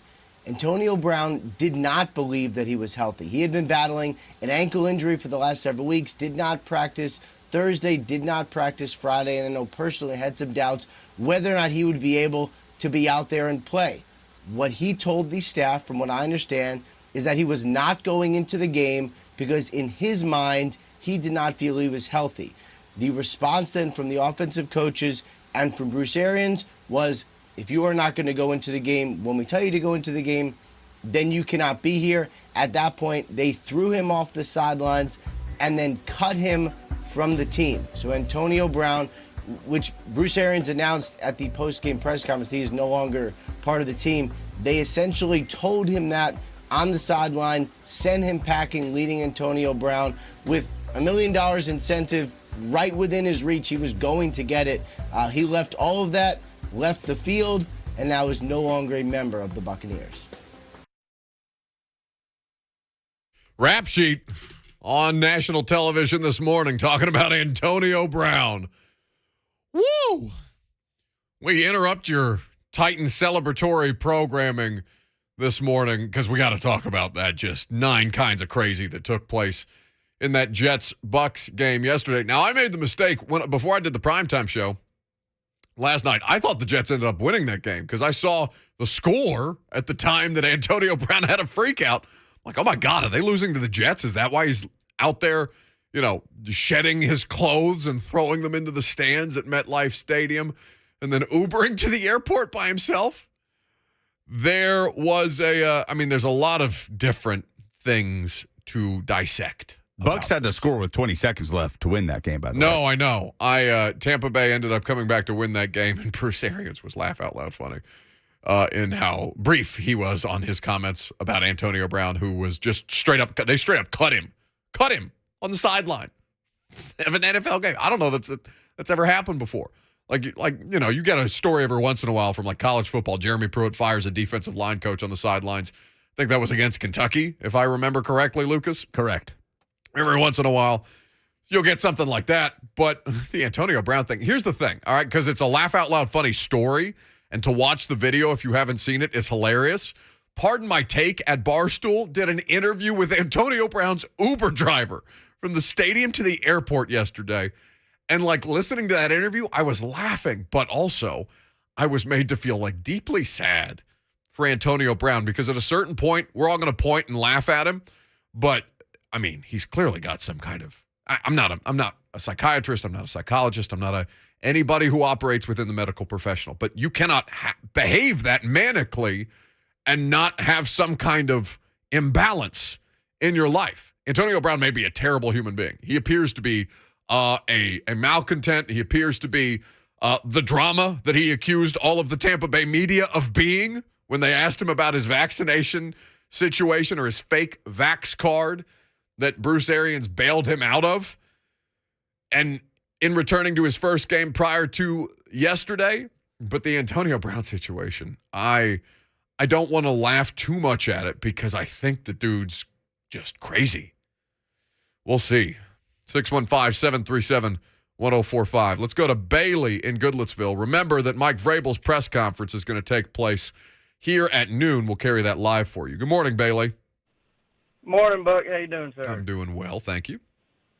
Good. Right before the break, you made a comment saying you and somebody else were the only 2 people that picked the Titans to win the Super Bowl back in August. Well, not me, but go ahead. Go ahead. Okay. Well, in June, I put $100 for the Titans. This was the day that we got Julio to win the Super Bowl for $3,000. So hey, tighten up. We need him to keep on keeping on. So. Oh well, certainly financially you do, Bailey. Good luck to you. 615. Oh, cash register. 615-737-1045. Yeah, Harry Douglas will tell us why he picked the Titans to win the Super Bowl. Harry and Jason Martin are the only people in my life I knew that picked the Titans to win the Super Bowl. Yeah, and Kendrick Perkins. And Kendrick Perkins.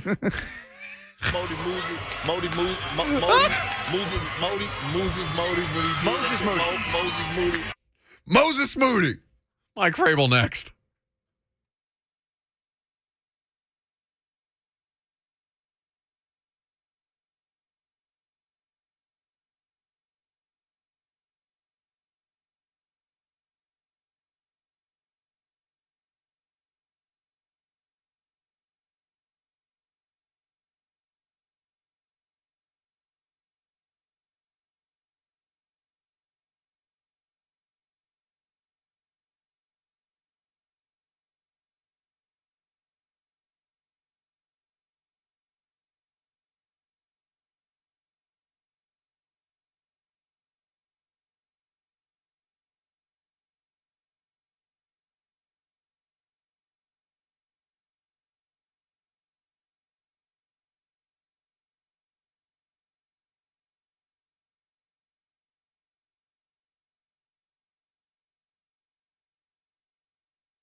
Hour number 3 is off and rolling here on 104.5 The Zone. Harry Douglas going to join us at 12:30. Got a lot to talk about. But in the meantime, Titans head coach Mike Vrabel is meeting with us media on Zoom right now. Or turnovers or things that normally get you beat in any location. And I think our fans have been fantastic. I think they've been unbelievable. The support that we've had, I hope that they get on a plane and they go down and they support us in Houston. We've had great number of fans travel with us on the road, LA and Seattle and these different places in Indianapolis to watch us play. So hopefully that they'll continue the excitement and help us this week as we travel on the road to try to get a road victory. Jim. Mike, you guys have had. Mike, why was Deontay Foreman such a good fit for you when you needed him, and what's maybe impressed you the most about him since he's been with the team? Well, I mean, Deontay, we had him last year, and we, we're very comfortable with him. He showed the ability to fit into our run scheme as well as, hit some runs. And I think he's a very good natural runner. I think we've been through this. I think he catches the ball well. He's tried to improve. He runs hard. He's decisive. And, I think probably the biggest thing that I'm most proud of is, he had the unfortunate fumble in New England, after he kind of broke through there on a run. Same thing happened yesterday. And you saw him protect the football as guys were coming from behind and trying to knock it out of there. And so all you can do is that you ask that players are aware of that. They understand where they had maybe made a mistake and they're conscious of not making the same mistake twice. And so he had a great day for us yesterday, and hopefully he'll be able to continue to help us. Teron? Yeah, I was actually going to ask about Foreman, but I'll shift over to Danico Autry and just how he's been an unsung hero for this defense. It seems like, his effort has kind of flown under the radar. Well, he, I've enjoyed getting to know Danico and who he is as a person. We played him in a lot of different spots, Teron. So he's got some, versatility there. We talked about his instincts before when we've talked about Danico. He's really, really good on the inside, against those guards. You've seen that show up over and over when we've played well. He's been able to beat those guys inside to affect the quarterback to either get a sack or to help somebody else get the sack or to force a quick throw or an incompletion. So, I love who he is as a person and obviously a very, very good play the other day on the screen, where some guys would just continue to pass rush. Danico, retraced, ran down the line of scrimmage and really made a nice play. Terry? Mike, you guys were able to keep Ryan upright and protected him pretty well yesterday, only one sack. Was that as simple as being able to stay out of third and long because you were so efficient on first and second down most of the time? Well, we emptied the short yardage package, to your point there, and then the offensive guys were talking about that this morning. I said, well, would you rather try to empty the 3rd and 10 package? And to which they replied that 3rd and 1 was better than 3rd and 10. So, yeah, but even when we threw it on early downs, there was great pockets. The thing that I was most impressed by was the fact that we worked those guys jumping and batting balls at the line of scrimmage. It had 20 league leading 20 tip passes at the line of scrimmage, and a lot of those times they get intercepted. And so we didn't have one of those. You saw our guys, working to get their hands down and creating throwing lanes for Ryan, and also, just like you said, keeping him out of those 3rd and long situations the way the game was going. Chris Harris. Hey, Mike, I was curious, how proud are you of the fact that you guys, at least in the aggregate from a production standpoint, have been able to replace numbers wise on the ground what Derrick Henry gave you in the first 8 games, and the numbers are pretty darn close to what he gave you in the subsequent 8 games with 4 different guys. Just a testament to the staff, testament to the players. A lot of these players that are, playing well for us, or contributing, these guys didn't have a home. It's like a stray cat you take in, and you take a chance on them, and they reward you. And those guys have been fantastic, especially the 2 backs. Jeremy has his role, and he's been a constant for us. But Dontrell and Deontay come in, study. They are conscientious. I think Tony gets them prepared for the football game, and I think that the scheme. I think the line is finishing and pushing piles. We talked about being the most physical team yesterday, and the one that makes the fewest amount of mistakes, and that's what we did. Paul? Mike, not so much asking about how the referees ultimately judged it, but can you talk us through Chester's call and maybe the non-call on the grounding from the rule perspective, please? Yeah.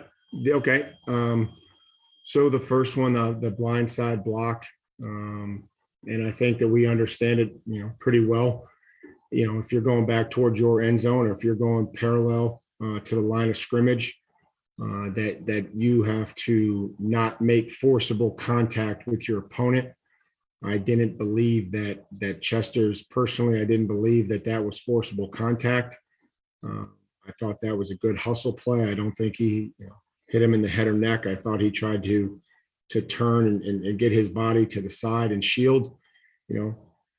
The referee thought apparently that was forcible.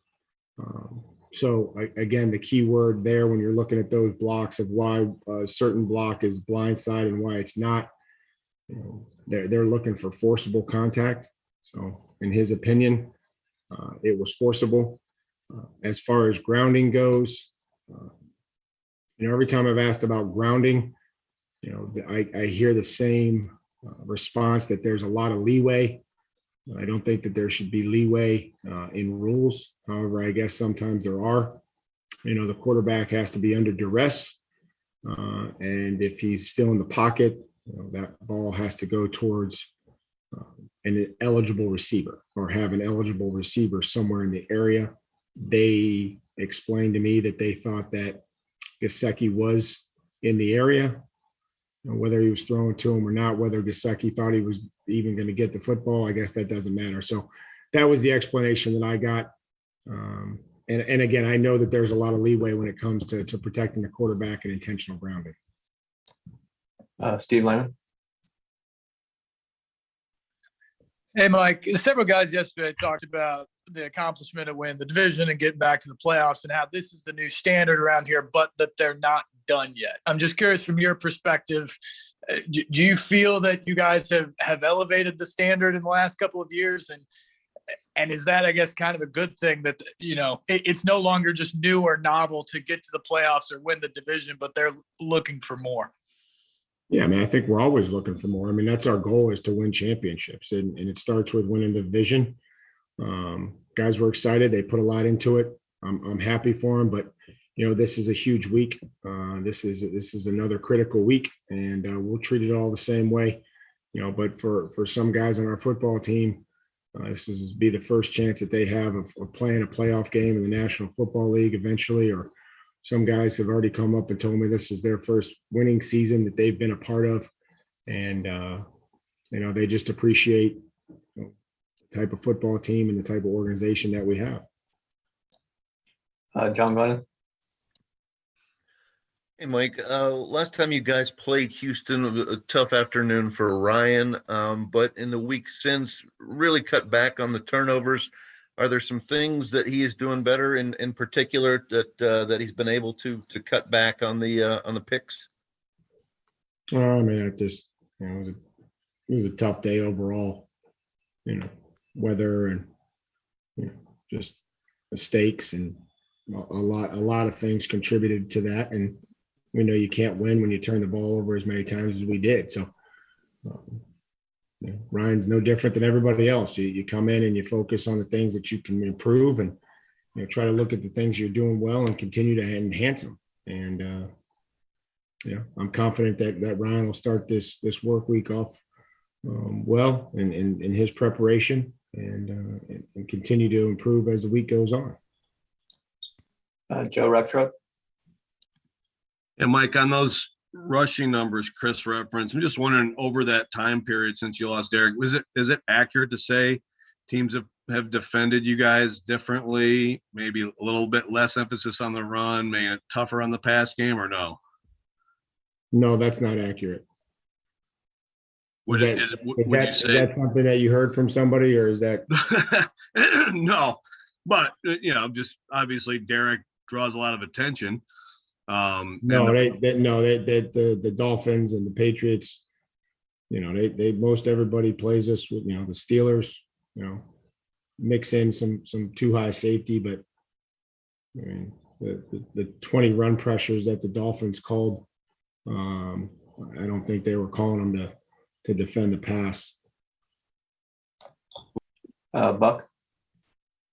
Yeah, Mike, the first time that you've had David Long and Rashawn and Cunningham all available to you, what would you kind of like about the way that their snap counts worked out in the packages that you were using? And will that change potentially based on, who the opponent is?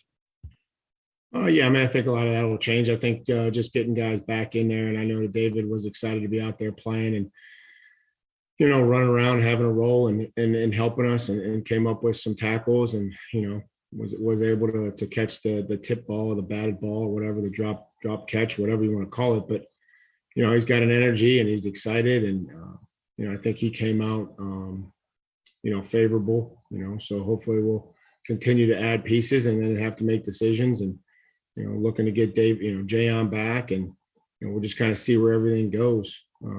That's a deep room, and, they all kind of do a little bit different, things a little bit differently or have different strengths. So we'll kind of see where that goes based on, how guys are feeling. And like you said, what we think the game plan will be. Emily. Hey, Mike, how much more does it bring a locker room together when, because of injuries, truly everybody did play an active role in the success of this team? I think that it keeps everybody engaged, knowing that they could play, knowing that they have played. And to that, though, I think that we do have to make sure and recognize that we all have a role, within this family, within this team. And we don't ever want anybody to accept their role and be satisfied with it. But I think that they have to appreciate it and value it and do it the best that they can and own it. And just, there's going to be some players that have a larger role in the game or maybe more plays in the game, but whatever your role is, it's going to be vital to the team. And, so I think that is, guys can all be excited, and it's hard to be excited for somebody else. Emily, we've all had situations where somebody else maybe had success or had accomplishments that maybe we didn't. And it's human nature, and it's tough to not be, it's tough to be happy for them. And we have guys that are extremely happy, that I feel like are great teammates, that are celebrating other guys' touchdowns, that are helping guys score touchdowns, that Nick Westbrooks of the world are blocking and helping guys. And they're all hustling and everybody's trying to tip a pass so that somebody else can catch it. And you see a guy make a play and we're celebrating as a team. So I think we're headed in the right direction. Ben. Hey, Mike, I was wondering how Pruitt was doing after, a really tough situation for him yesterday. And if he does have to miss time, your confidence level in the tight end depth with just Ferk and Jeff. Yeah, Prue will be out for an extended period of time. Was able to talk to him last night. He'll be having surgery today, probably in surgery as we speak. It's disappointing. It's sad to watch guys that put a lot into it and see anybody get injured. But we all have a responsibility. We all have to continue to work, and we'll look and see where that room is. It's we've had the same three guys in there, and Tommy's been out, obviously. So Austin Fort's on the practice squad, and we'll look at all possibilities, Ben, to see how we'll replace Mike Hole. It's Mike Vrabel meeting with the media via Zoom. We will react to that coming up next, and Harry Douglas will join us. I'm Buck Rising. It's 104.5 The Zone.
intercepted by the Titans.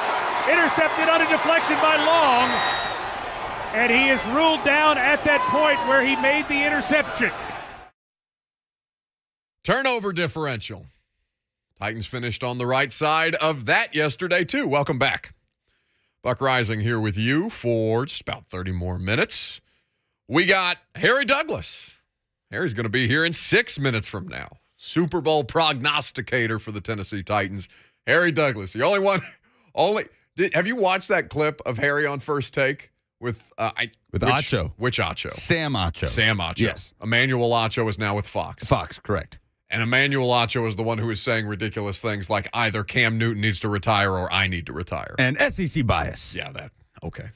He peaked so quickly, and then everything since then has just been kind of What was the peak? The car commercial? No, what was it? It was during the middle of Black Lives Matter, and he had like Roger Goodell on for it's like 10 uncomfortable minutes with a black man or something like that. No, those were well done. Those were well done, and he got a big payday from Fox because of it, and now everything since then has certainly lacked that kind of substance. Anyway, with Mike Vrabel's press conference just now, and Lucas, is he still talking at this point? No, the Zoom has concluded, and we can get at some point his response on D'Onta Foreman, because one of those hit me particularly hard about his comparison to D'Onta Foreman and what he used as an analogy in the middle of that. But I did ask him about a couple of things, and there were a couple of conversations that we had with Mike Vrabel. One, the leeway, quote unquote, for intentional grounding penalties in the NFL.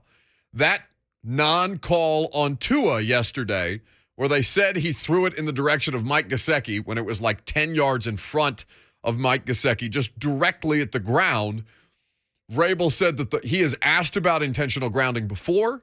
You'll recall that Mike Vrabel is a member of the NFL's competition committee, so he's got better than tweeting the NFL officiating account. He's literally on the board at this point. But what he said to us is that every time he's asked about grounding, he's told us that they give leeway within the grounding rule, basically.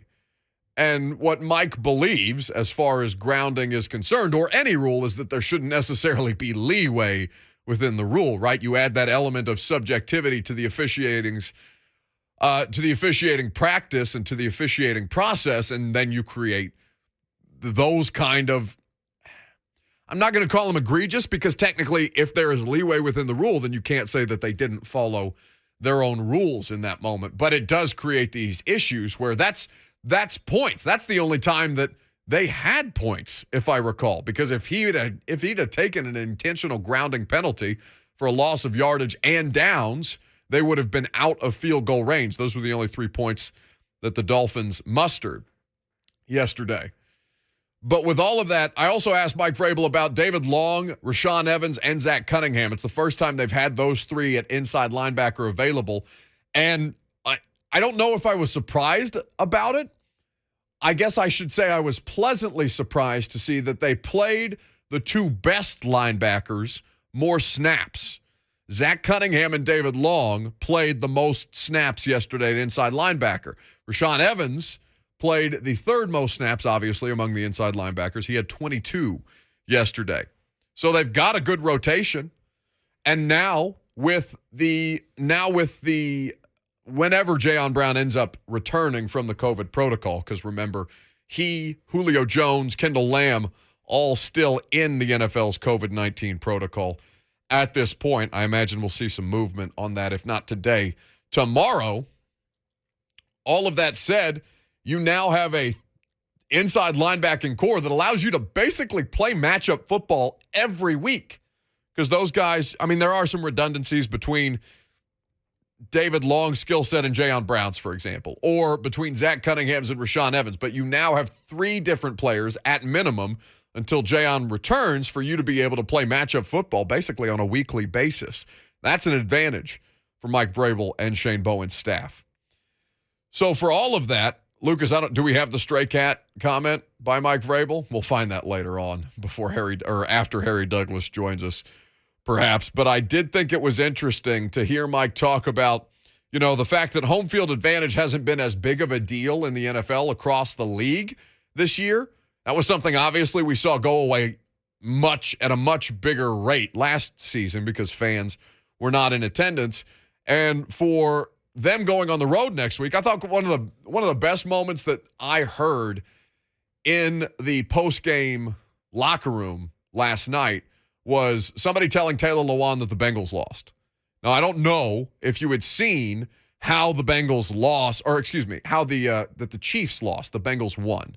Forgive me. The Bengals tried to lose with the way that they mismanaged the very end of that game. They got bailed out by a favorable penalty. I believe it was hands to the face that set up their game-winning field goal. But with the Bengals win, doors wide open for the Titans to reclaim the top spot in the AFC. And so in somebody telling Taylor Lewan after he finished his media availability that the Bengals had won, the Chiefs had lost, and now the playing field has been reopened for the Titans to get back in the driver's seat, I thought it was a pretty unique moment to hear Taylor say, to hear Taylor's live reaction to that, and then to hear Taylor say, well, we've got a game to go win next weekend in Houston. Because now the top spot in the AFC is back on the table.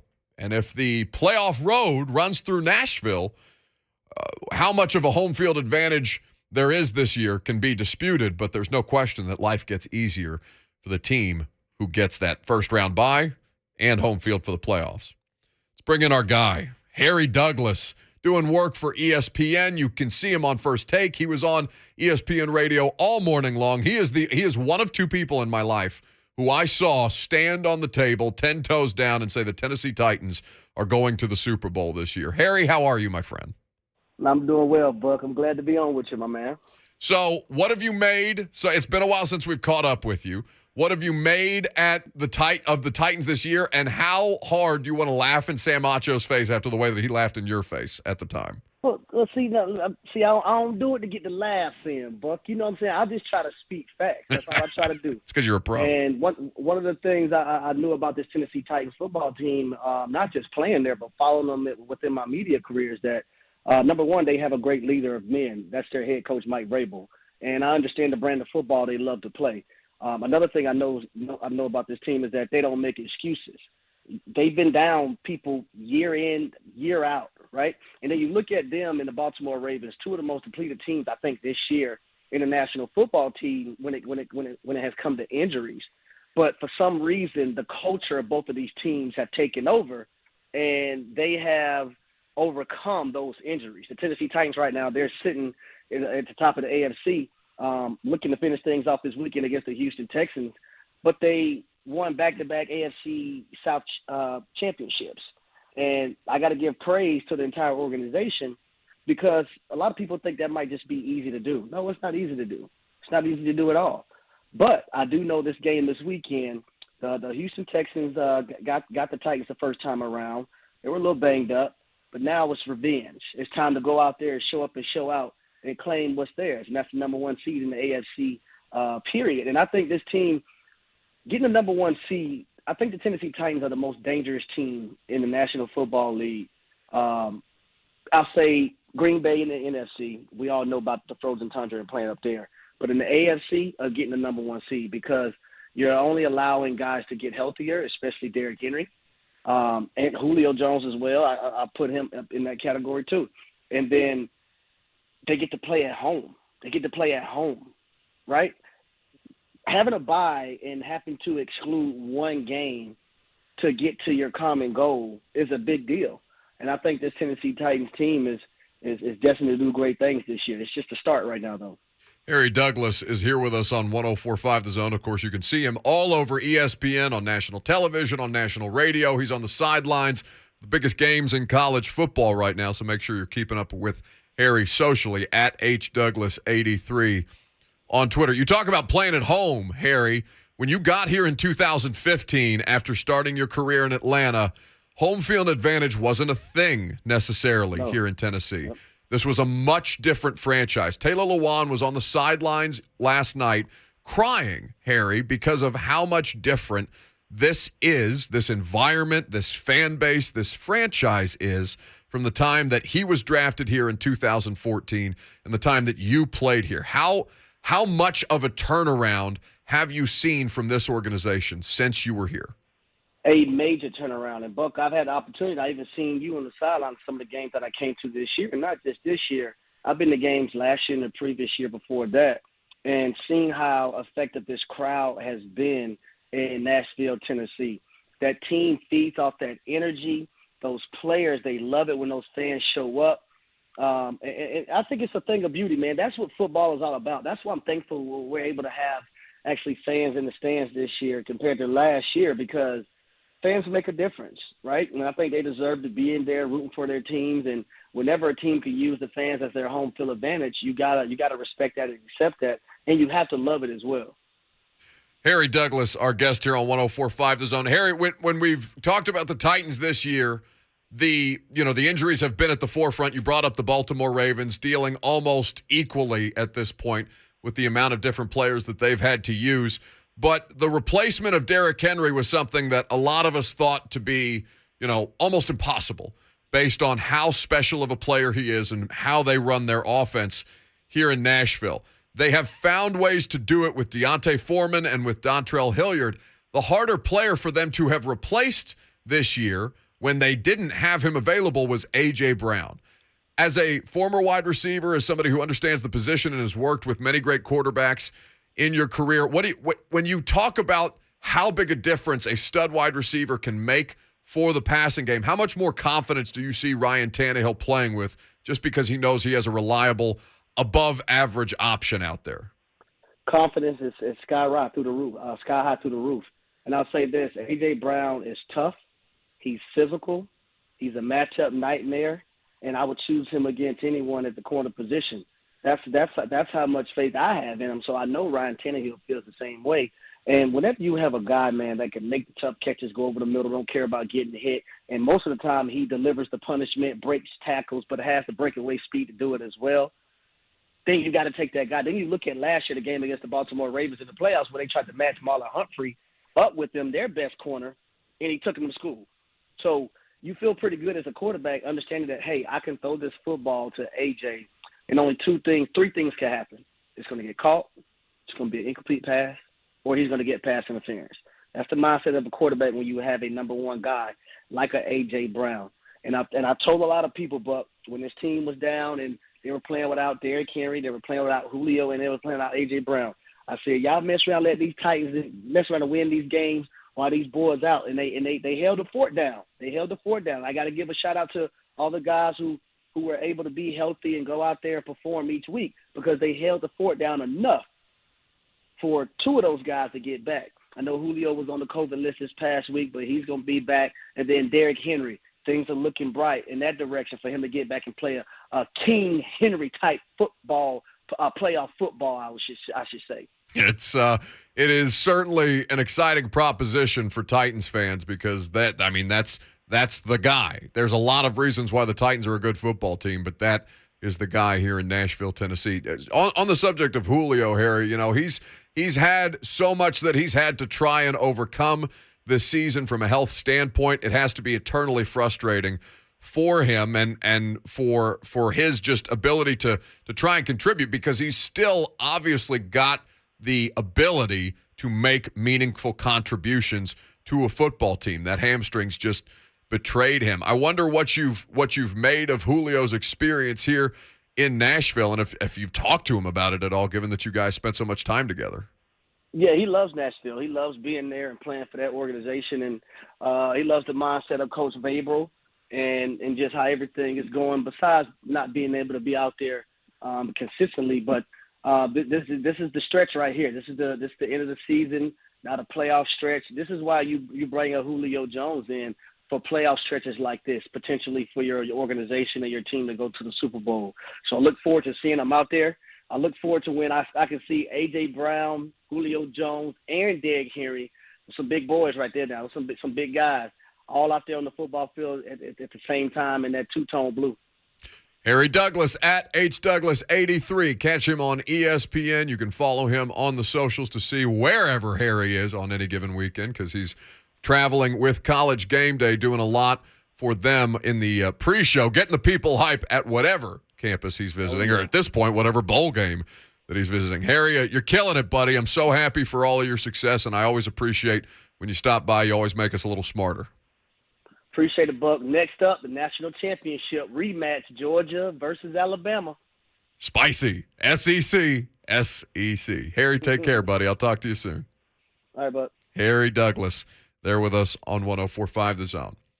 Man, you think Harry's been on First Take a couple times? What do we get out of that? We got the Titans are the most dangerous team in the NFL. Did I get the take right, Lucas? Yes, that is what he said. And he said, as the one seed, because they get to play at home. As the 1 seed. And he said that he would take A.J. Brown against any corner in pro football this year. That's Jalen Ramsey. That's Marshawn Lattimore. That's any of these stud corners out here. Harry, look at him. The art of the take. It has been well crafted. When we come back, we will wrap up today's show. We got some poll questions to react to. If you've got any calls, any thoughts, any questions, comments, or concerns, this is last call around here to get them off your chest. I'm Buck Rising. It's 104.5 The Zone.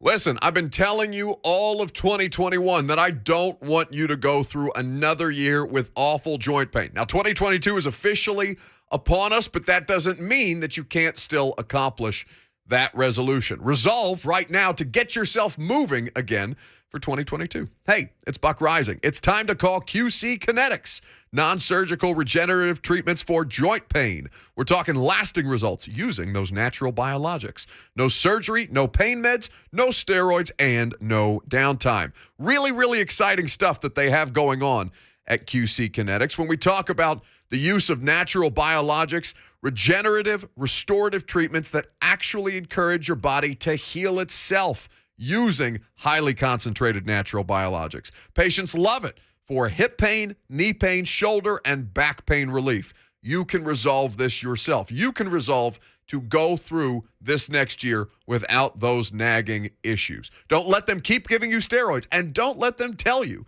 that surgery is your only option. Get a free second opinion at QC Kinetics. Do it now and imagine life this year without pain. Call the local medical professionals at QC Kinetics, 615-249-4024. That's 615-249-4024.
Look at you. Thriving back there. Lucas Panzica's pregame music playlist for a Titans game always involves this song. And there's no reason to wave him off it today. Every Titans fan out there should be celebrating back-to-back AFC Championship or AFC South titles. Not quite an AFC Championship, although you're 2 wins away. It's a massive opportunity. Think about that. 2 wins away from the Tennessee Titans hosting an AFC Championship game. You think they got it in them? There's precious little reason to indicate that they don't at this point. You know, I was talking about this on the pregame show yesterday, and I really didn't know how to feel about them, and I think that weather conditions and how well the Dolphins have played on defense coming into that game yesterday, obviously the defense got handled by the Titans rushing attack. But I really didn't know how they would handle that situation. I don't think the Dolphins are anything special. I certainly don't think Tua is. Think about how much the conversation around Tua has changed in the last 2 years since he's become a pro. Goes from undisputed first overall pick to can this be the guy? It feels like a Marcus Mariota conversation, but in Miami, which Miami just got done with because they were having that same kind of conversation around Ryan Tannehill. But at this point, they're rounding into form. They're as healthy as they've ever been. And I'm inclined to agree with Harry Douglas. I don't know that there's a more dangerous team to play right now than the Tennessee Titans. Bucks clearly have flaws.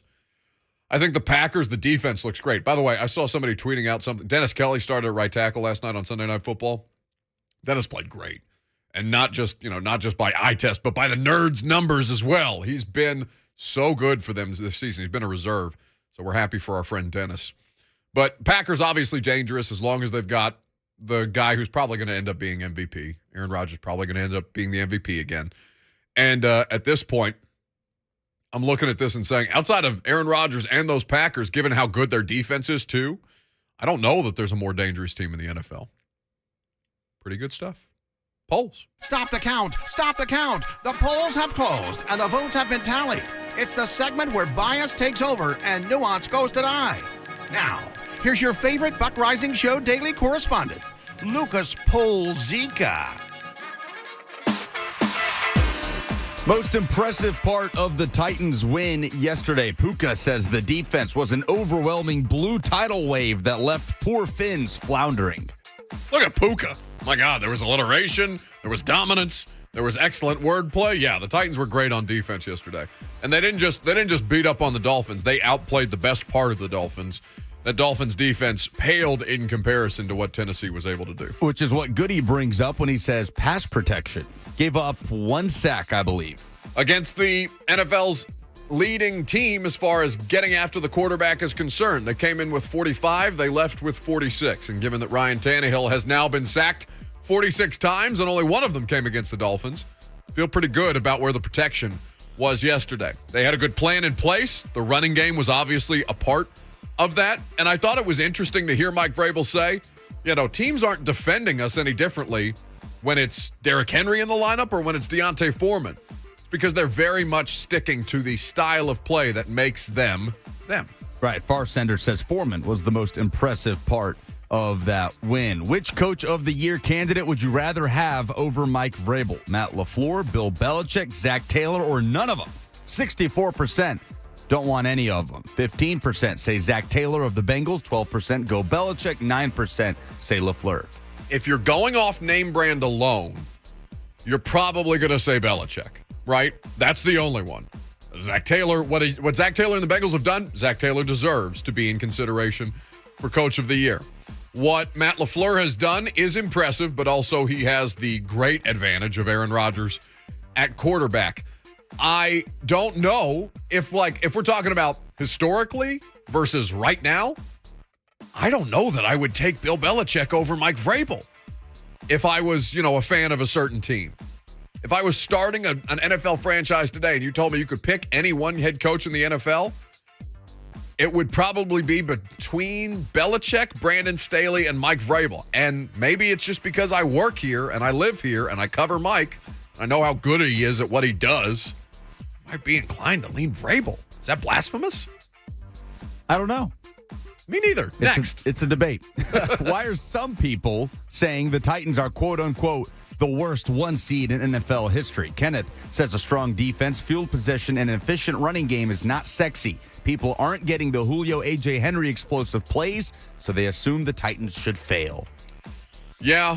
I mean, I get it, right? But even if your excuse was that, it's not like they weren't all over the red zone yesterday. So even if you're not seeking out a Titans game on Sunday Ticket, or if the Titans are what's being broadcast in your local television market, I'm looking at them on red zone all over the place yesterday because they just couldn't stay out of the end zone. Astros Titans fella says, because we ain't fancy. We just punch teams in the gut over and over and wear them down. It's not sexy football, but man, oh man, it's the real deal. I also love the fact that we'll likely be the underdogs even if we do go in as the 1 seed. Yeah, no, listen, if you did neutral field, Chiefs would be favored. If Kansas City came to Nashville, Chiefs would be favored. I think straight up. Now that line may move.